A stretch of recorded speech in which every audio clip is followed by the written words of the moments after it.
This week on Supercars Talk, Ryan Wood finally gets his first win, while James Courtney finds the podium again. It's time for a Wanneroo review.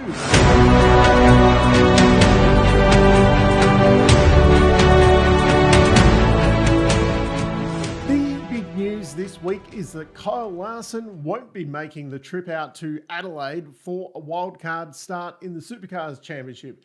It has been reported that there was Napa backing for a Premier Air wildcard for him at Adelaide that was about to be announced, but it looks like because of his Indy 500, Coca-Cola 600 double header that did not go to plan, he's decided to not go and put himself out there and take on challenges that he might not do good at. That's probably the cynical way of looking at it, but it's probably somewhere close to the truth.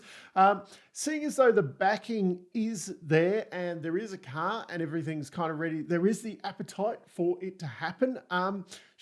Should we try and get someone else into that seat? Should we see if another NASCAR or maybe IndyCar star, Shane Gisberg and Scott McLaughlin, even though, we have seen them race a lot and they'd probably be a little bit reluctant to do it now because, they've been out of the seat for a little while and their competitiveness, especially with a different team, might be a bit questionable. But how cool would it just be? There'd be a lot of interest in the category for that weekend with those guys coming in and seeing how they would go. Down in the comments, let me know your suggestions. I don't follow NASCAR that closely, so I'm not too sure. But it'd be cool to see some of the IndyCar guys maybe having a crack, or someone like a Valtteri Bottas or someone like that. Let me know what your thoughts are on that one. The actual big news this week, though, is that Tickford has confirmed that not only Thomas Randall, but Cam Waters will be returning to the team for 2 years with a 1-year option after that. So, Tickford, very strong lineup moving forward. Those guys are doing a great job at the moment, and I'm sure they will continue to in the future. Now, on to the big topic of the weekend, liveries. We love them around here. Of course, the MSR debuted their Indigenous liveries this weekend. As I had explained previously, the teams will be going straight from Wanneroo to Darwin. Previously, teams would have gone back to base for a couple of days, re-stick up the cars, then set the cars off there. As a bit of a cost-saving / fuel-saving measure, they are all the teams have to send the transporters directly to Perth. So from Perth to Darwin. So MSR took advantage of, this, being able to sticker up the cars at home and not having to do it in between rounds. They kind of look the same as what they did last year. The base of the cars is kind of similar and improved. I'm sure if I got photos of back-to-back between last year's Indigenous liveries and this year's, it would be more exciting. But I was a little, they look good, but it's just kind of same. Other cars this weekend, of course, Jones and Fullwood had special liveries kind of for this weekend, but it's the Karate Kid and Mr. Umami liveries that they'd previously run, so nothing new there. Cooper Murray ran the Vive Petroleum livery. I thought that actually looked really good. I was really happy with that. Didn't see much of it on the telecast. Could there be with some sponsors of the series and that clashing, and we didn't see a lot of it on the TV? Once again, the cynic in me asks these questions. Reynolds Pink Tradie Energy livery. Apparently, they've got some creamy soda flavour. I haven't tried. I tried some Red Bull many, many years ago. Not a big fan of it, so I haven't really tried any of these energy drinks. I think I might have tried a Monster or something like that. Rockstar, maybe at some point. I think I did try some Red Bulls on the early days of this channel, and never been a big fan of them. Maybe I should try Tradie Energy because love that livery. Haven't been a big fan of the bright yellow one, but I thought with the pink it yeah, it really popped. Maybe that's saying something about me. Anyway, and of course we had the Lockie Dalton Wildcard, the recycle livery. I thought that one was really good. I thought they did a really good job on that one. Yeah, thumbs up. Will it be the same in Darwin? That's the big question on everybody's lips. Now, over the weekend, we had a new old man on the telecast. Mark Winterbottom joined the team and put in his expert comments. Yeah, let me know what you think of Mark's job over the weekend. I'm a little bit torn on it. I thought during the races, the way they used him for a bit of expert comment, I thought that was a really good inclusion to the telecast. I've been saying for a long time, I think we need a kind of lead commentator, then have at least a driver expert in the commentary box. I wouldn't mind if we had, I suppose, even like a Chad Nailon, just someone as a presenter, and then maybe Neil Crompton as the kind of co-commentator, ex-driver co-commentator, and then having someone, Garth Tander would be my pick, but then having someone with a bit more recent experience in the booth there. The Scaife and Crompton thing, I think at the moment has kind of they've been doing it for a long time. It does feel very samey, and I think they're both long in the tooth ex-drivers rather than, kind of a presenter or, recent driving experience. I thought Mark did a pretty good job. Yeah, it was his first weekend. He will need to work into it a bit. Is he the right personality for a role like that? Like someone like Larko has a lot of personality, whereas Mark is a bit more reserved, I think I'd put it. Yeah, I do want to see more of him though. Yeah, he didn't put me off totally on this first weekend, but as I said, let me know what you thought of his performance over the weekend. Now, some thoughts of mine before we get into all the team stuff. Once again, the commentary team. Scaife couldn't understand why Chaz would only do 3 tyres in the pit stop instead of doing 4, because it would take the same amount of time. Now, I don't recall actually seeing this pit stop on the TV, so I think it was in race 2, Chaz came in and just took 3 tyres. I don't think they had a really close-up shot so you could see the whole pit stop. I didn't go back to try and watch it. But anyway, what my thought is, so Scaife was focused on, you've only got 1 gun and 2 guns in those sprint pit stops. So you have essentially 1 gun aside and then two guys on each side. So when they do the tyres, they seem to have 1 guy with the gun putting on the tyre, then he'll run up and start doing the other one while, then the other guy comes up and gives him a hand kind of thing.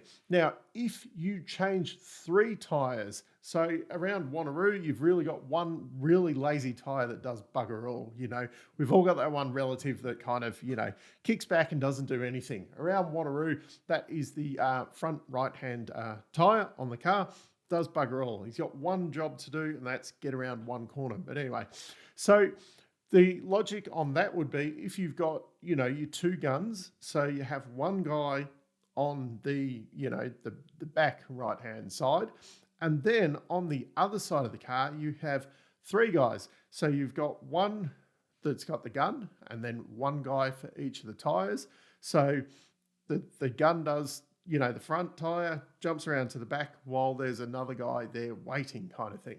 So that is actually quicker than doing the 3 tyres than what it would be to do 4 Scaife. Anyway, Larkham goes and asks the teams about it, and they, all say, 3 is quicker than 4. But Scaife doubles down because Triple Eight did a 4 tyre stop quicker than WAU did the 3 tyre stop. Now, that isn't because the 4 tyre stop is quicker than the 3 tyre stop, or, as he was kind of saying, they take the same amount of time.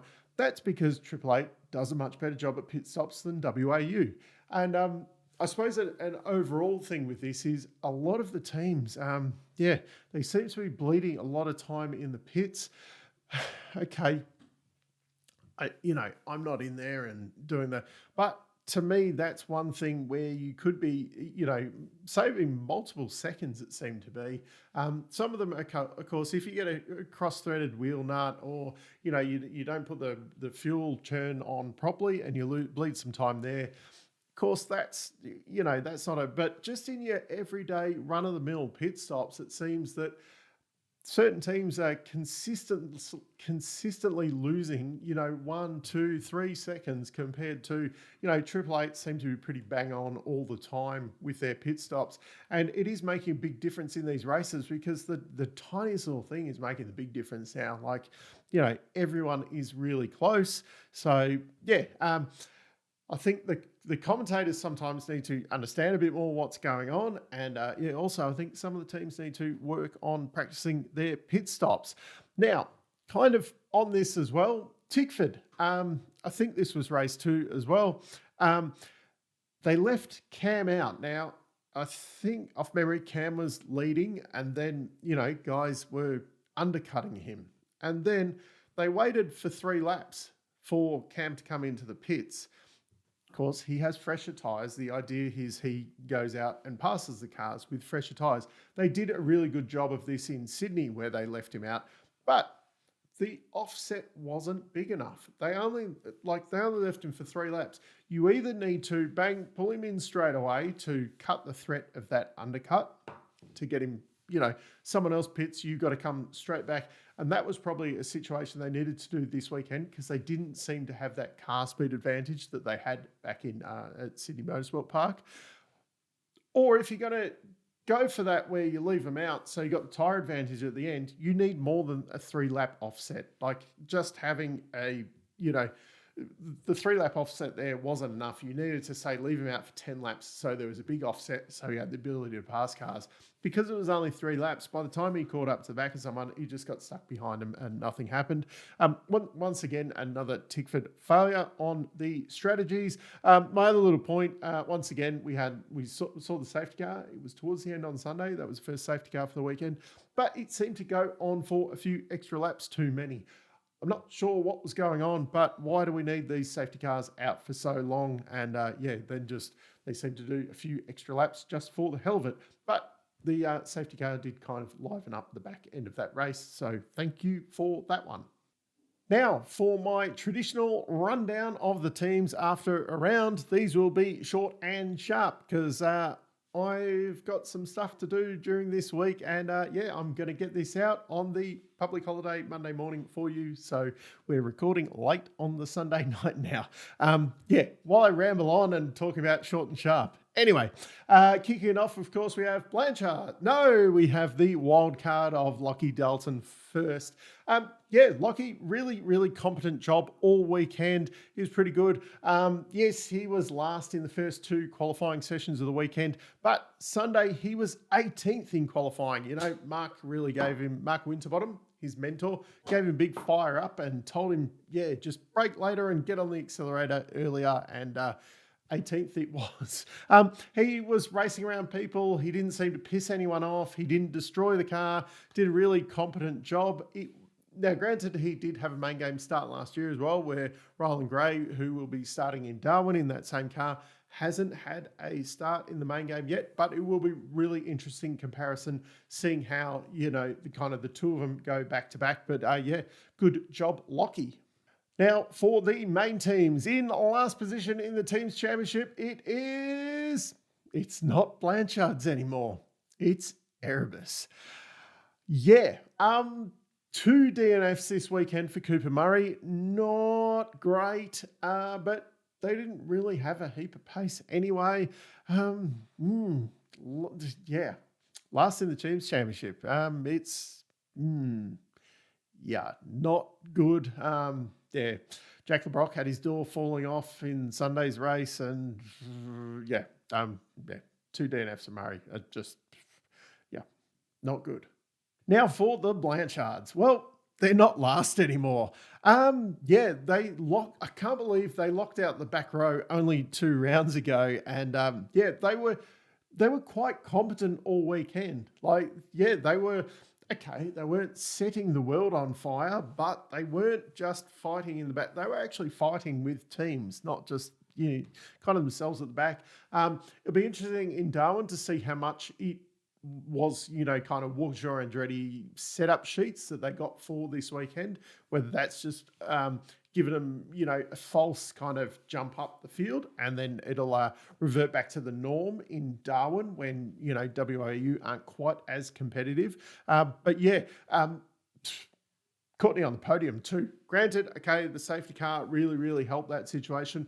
But once he was in that position, he wasn't catching first and second, but he was driving away from fourth. Considering where they were a couple of rounds ago, this is night and day. Premier Air Racing. Golding Sunday, really, really competitive. He was battling with those front few guys, but he did not make any friends while he was doing it. That battle with Wood, he probably should have conceded that position, but then also there was the battle with Will Brown where, Will Brown was probably a little bit forceful on that. I mean, at first I looked at him like, Jesus, Golding. But he was he started to move across at the same time Brown was. I thought it was very reactionary the first time I saw it, but the more times I watched it, it did look like he moved at the same time as Brown did. So that one. Richie, pass of, I'm going to, at the moment, I reckon probably pass of the year with that one. Forward coming out of the pits, went to kind of block him, and he went, bugger this, I am just going to blaze across the, granted, okay, he shortcut the circuit. Probably not the bit, but yeah, Forward was trying to block him out of the pits, being a real forward. I really like Bryce Forward. But it was kind of, a lot of people were doing that, coming out of the pits and blocking. Stanaway just poof, over the grass, four-wheel drived it, off he went, and overtook him. Absolutely brilliant. Something I'd expect from Shane Van Gisbergen, one of his good friends. Team 18. Well, these guys, they seem to just go backwards in the races. Deep Pasquale earlier on in the year he was doing a really good job. I don't know. At least for Reynolds, Sunday was really competitive, kind of seen in the qualifying session. Granted, he wasn't as strong in the top 10, and as I said, he kind of backwards in the race. But at least, he's building on that speed. If this is a bit like kind of, 2023 Reynolds at Grove, where he chipped away at it, you could see him towards the back end of the year, scoring a win or so, just as if he can keep this momentum going. And then, probably the rumours around him not having a job next year probably help. Well, Dave could really get inside himself, or he gets a little bit of momentum going, and he's been strong in Darwin in the past. He could be fighting up the front there again. It'd be interesting to see what happens from there. The Brad Jones Racing A-Team. A-Team. Jaime kind of seemed lost again, turned it around a bit on Sunday, but the Saturday, where was he? Then Forward, he seemed to be the team leader all weekend. There was a few issues on Sunday which let him down overall, so they kind of reversed their positions in the race on Sunday. But they need to turn up with two competitive cars. If we can't have four, at least have two, rather than it just seems to be one guy turning up and that's it. So two competitive cars, please. Matt Stone Racing. For a team that's in the middle of the teams championship, they did a real middle of the road job all weekend. Cam Hills probably wasn't as bad as what it looked on paper because of that battery alternator failure at the start of Sunday's race, which really buggered him up because I think he was starting from 8th. So, that could have been very different and would have made a big difference to his weekend if he'd still been inside that top 10. I mean, even with what happened at the end of the race, he could have been a fourth or a fifth or something like that. They weren't challenging the front runners. They were just kind of, in that back half of the top 10, early teens all weekend. Cam Hill is still in the top 10 of the championship, though. That's looking like a position he might hold until the end of the year. Dick Johnson Racing. Okay, it wasn't a bad weekend, but they were making big strides. This is, someone who was fighting for wins in Taupo, and now,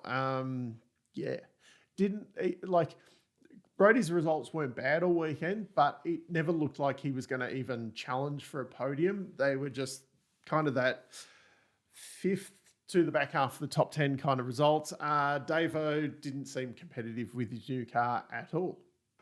Walkinshaw and Dreddy United. Woody got his first win, but probably walk away from the weekend a little bit negative. I mean, they locked out the front row for race one. They finished first and third. Woody had pole in the second race. He was walking away with that race until he had the failure. He probably should have finished second in Sunday's race until the safety car thing, and then it all kind of fell apart. It's only his second year. He has a lot to learn. He will get there.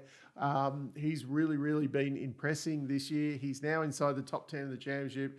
Chaz as well inside the top 10 of the championship. But also, Chaz, if you qualified better every race, even if you got yourself in the top 5 in every race, you wouldn't have to race forward so much. It seems. And then they also bleed time in the pit stops as well. It's just a compounding thing. There was a lot of speed there this weekend, but with, 2 DNFs for Woody and Chaz's kind of, not the best qualifying efforts. Woody had a win. That's really, really good. But overall, it's probably somewhat disappointing weekend. On the flip side, Grove Racing, they didn't set any headlines all weekend. Payne kind of flew under the radar, but his results were 6th, 5th and 2nd in the 3 races. That sees him 3rd in the championship, pretty solid 3rd. And with Alan's results over the weekend, which are now, he's starting to get on a bit of a roll with his stuff. They're 3rd overall in the championship. 3rd for the Groves, doing a really, really good job. Granted, Payne had those issues earlier in the race on, Sunday where they didn't get the fuel fill in. They had issues with, I think it was a jammed wheel nut, and they weren't getting fuel in, so it was on massive fuel saving. But my God, when they got the opportunity with the safety car, they took full advantage of it and ran with it. He was, Awesome job. And Kai Allen as well, he didn't qualify well, but they put him on that alternate strategy where he went really, really long in the first stint on Sunday for 2 shorter stints. And he drove that really well and got pretty good results. So these guys are really maximizing their situations. Even when things don't exactly go to plan, they seem to, strategize their way out of some of the issues. And the 2 drivers seem to be doing, smarter things, even for guys who are young in the category. Tickford. Results were pretty good all weekend. The problem is now you kind of expect more out of these guys. They are 4th and 6th in the championship. Randall has moved himself up to 6th, while Cam has dragged himself back down to 4th. The strategy lets them down, and their race pace a bit. They seem to have a bit better qualifying pace and race pace this weekend. They probably could have strategized themselves out of some of the race pace issues. But as I said before, only going for a 3-lap offset, they would have been better off covering off Feeney in that second race rather than trying to offset. Anyway, we could go on about that all day. They've got some work to do if they are going to catch Triple Eight. The big thing this year, I suppose, both of them have the opportunity to pull out a couple of blinders right towards the end of the year and still take the championship, because they're definitely in that fight. 888. Yeah, Feeney got himself on top of Brown all weekend. I mean, Brown finished second, and fifth. So it's far from a bad weekend, but Feeney was fourth, first, and first. And Feeney just seemed to be, especially in, the second and third race, just seemed to be on another level to Brown. He was probably lucky to get that win in the second race. Woody was gone kind of thing. Feeney has definitely stepped up, because at the start of the year, it was looking like Brown was just going to walk all over him all year. And Feeney has fought back, and he's actually leading the championship now. Now, before I sign off, I had a couple of questions before the weekend. Will anyone else run Indigenous liveries or just MSR? No, just MSR. They're the only ones who did it. So everyone's going to be madly re-stickering the cars over the next, probably before they ship them off to Darwin. Will DJR bounce back? They kind of did. Yeah, kind of. Who will lead Triple Eight? Feeney. Will WAU's Wanneroo form carry over? Yes, it did, but with 2 DNFs and poor qualifying, they didn't take full advantage of the speed they had. I think Blanchards probably got more out of the package this weekend than what. And yeah, anyway. Surprise Sunday winner? No, we didn't have one of those. But I was surprised Kai Allen was the only one to really go for a different strategy. Then Courtney did have a surprise podium, so I suppose there was a bit of a surprise on Sunday. You could call him a winner for getting a podium in a Blanchard car, but there was no actual surprise winner there. But anyway, that's my Wanneroo review. Let me know down in the comments what you thought of the racing on the weekend, what you thought of Mark Winterbottom, and who should replace Kyle Larson in that wildcard, or should we just, not worry about it this year and maybe focus on the finals thing for Adelaide this year and not worry about all the hoopla with having an extra car in the field. Once again, also a massive shout out to the channel partners, Motorfocus, for all your diecast model needs. And even if you are a current Supercars driver and want some help with all things around the pit lane, talk to Pit Lane Partners, and I'm sure they can give you a hand. Or if you're kind of an up and coming driver in TA2, Super 2, just have a chat with them if you need some help. But anyway, until next time, I'm still Dave, and I'll catch you later.